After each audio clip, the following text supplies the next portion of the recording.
ராமநாதன் தமிழ் பேச்சு. அலுவலக ஆணைகள். அலுவலக ஆணைகள் 4 பகுதிகளாக பிரிக்கப்பட வேண்டும். நிலை ஆணைகள், நடப்பு ஆணைகள், வேலை பகிர்வு ஆணைகள் பலதரப்பட்டவை.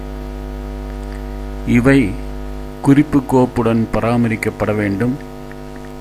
அலுவலக தலைவரும் பிரிவு தலைவரும் இதனை அவ்வப்போது ஆய்வு செய்து சரிபார்க்க வேண்டும்.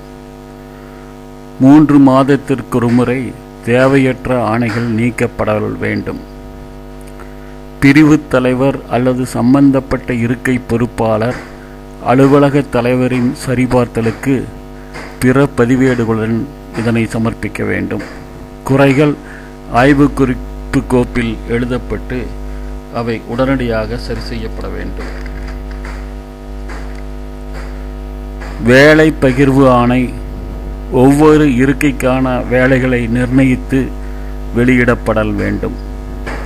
அதன் நகலினை சம்பந்தப்பட்ட இருக்கைகளின் அலுவலருக்கு வழங்கி அவருடைய ஒப்பம் பெற்று மூல அலுவலக ஆணையில் வைத்து பராமரிக்கப்பட வேண்டும். சம்பந்தப்பட்ட பொறுப்பு அலுவலர் மாறுதலில் சென்று புதிய அலுவலர் பொறுப்பேற்கையில் புதியவரிடம் தேதியற்ற கையொப்பம் பெற்று அலுவலக ஆணையின் நகலினை வழங்கி அந்த கையொப்பம் பெறப்பட்டவற்றை மூல அலுவலக ஆணையில் வைத்து பராமரிக்க வேண்டும். அலுவலக ஆய்வின் போது அலுவலக ஆணைகள் முறையாக பராமரிக்கப்படுகிறதா என்பதை சரிபார்த்து குறிப்பு எழுத வேண்டும்.